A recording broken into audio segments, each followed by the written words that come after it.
James, the box office artist, and welcome to another episode of Ask the Artist. And I love to answer your questions, because a lot of you want to be artists, whether it be in comic books, whether it be in concept art, whether it be in film.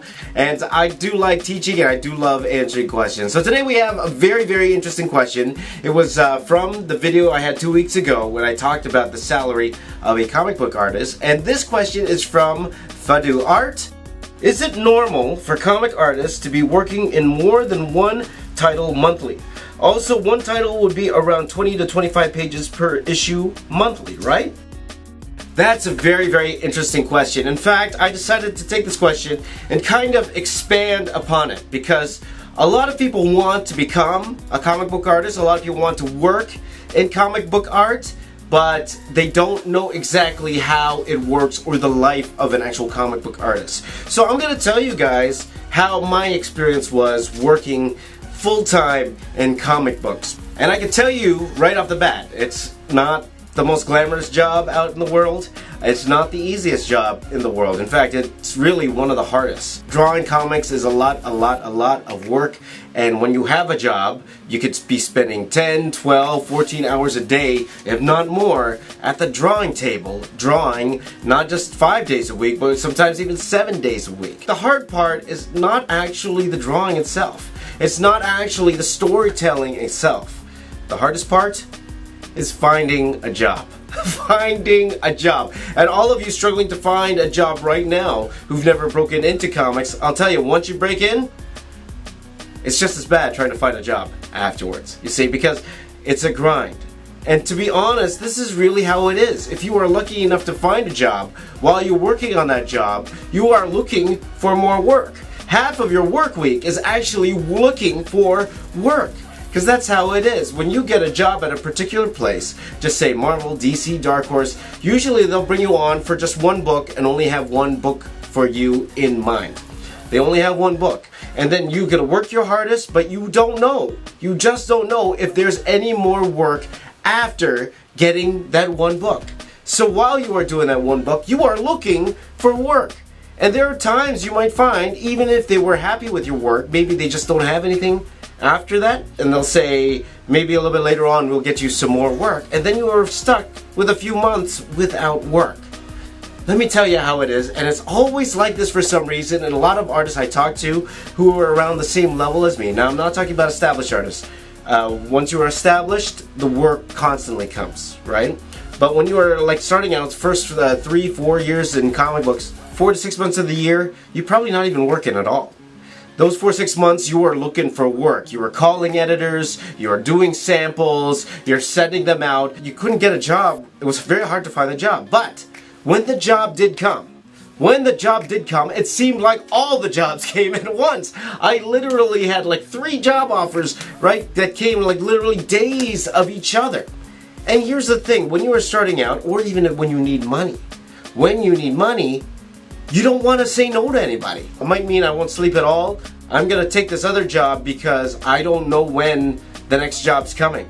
Or you had a job and then Marvel came by, they say they want you to work on this book. You're like, I'm not going to say no to Marvel. So you take both jobs. I was literally, and I mentioned this before, I was literally working on 3 books at one point. 2005, I was working on Transformers G.I. Joe for Udon, City of Heroes for Top Cow, and I was working on a special project for Air Hogs, which I don't know if they ever published, but I was working on all 3 at the same time. And I scheduled myself out. Okay, if I do 6 hours a page, I'll do 18 hours of work a day, and then I should be able to make it. And I was late on all books. The quality on all books were horrible. And, it was what it was. Even if editors at Marvel, DC, even if they like you, even if they like your stuff, they constantly say, hey, I'm trying to look for work for you, there's just nothing right now. It's usually like that. And usually when they find the job, sometimes you're working on something already. That happened to me. I couldn't find any work, and then I started talking to the guys at Dreamwave again. They had something for me. I didn't have any job, so I decided to go back to Dreamwave to help them with some film concept work. And when I was working on that, 3 days after I agreed to come back, Marvel called me and they say, hey, we need this short story done. Can you do it? My very, very first offer from Marvel. and I had to turn it down. I had to turn it down because I literally just got back to Dreamwave, and I can't quit 4 days just back at Dreamwave, so I had to turn it down. But I was like, oh, maybe if I did this, I was like that on the phone to the editor. Maybe if I did this, maybe I did that, and then they're like, you know what, James, it's okay. Don't worry, we have more work down the line. We'll just give it to somebody else for now, and down the line we'll bring you back. And that bring you back didn't happen until 2005, 3 years later. So it's one of those things you don't know when they're coming in. That's the hard part when you are starting out in comics. It's hard. It's not the easiest business to get into, for sure. Not to let that discourage you. I'm just saying that's how it is. You're gonna be like the first 2-3 years. Now, once you get on a good title, and if you work hard, you work consistently, you don't do the mistakes that I did, then work will consistently come. You make good contacts with writers, with editors, then the projects will come. It all depends on when you get that foot in the door. You see, the hard part is getting your foot in the door. The harder part is keeping your feet inside that door. Everyone has a different experience. In fact, if you are an established comic book artist who's watching this right now and your experience was completely different, I would love to hear it. I would love to hear your story. Please let us know in the comments below, or if you have a video sharing your experience, please let us know. I'd love to hear others' experiences. But that's just how it is. There's no security in comic books. Even if you sign an exclusive, it's usually only for a year or two. Let's talk about long-term planning, right? If you're in comics 20 years, if you haven't saved, if you haven't invested, when you get to that retirement age, you might not have any money left. That's the kind of thing you have to think about when you are getting into a business like comics. So the question is, again, why do we do it? It's because we love drawing comics, So in regards to the question that was asked, yes, there are some who can handle 2 books a day. Guys like John Romita, he could do like 3 pages a day. He could do 2 books a day easily, and he's a top artist. That guy must be rich right now. So the answer is yes.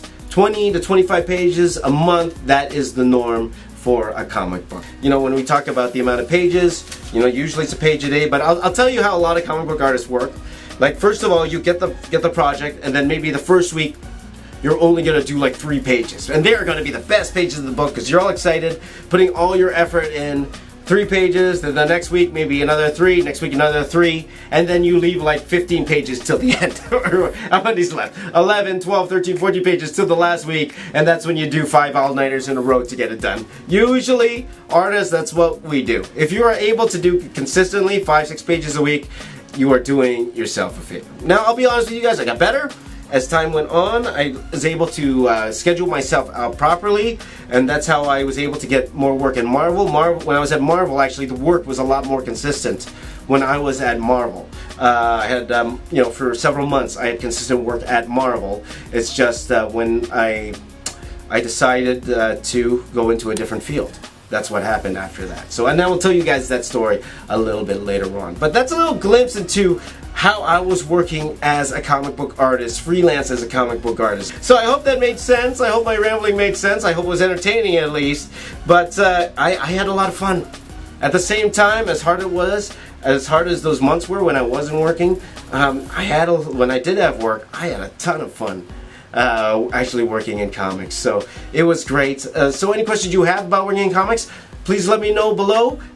Please also continue to follow me on social media, on Twitter, Snapchat, Instagram, at Box Office Artist. Message me on my Facebook page, facebook.com/theboxofficeartist. Please also follow me on my daily vlog, youtube.com/JamesRays, and I vlog there daily.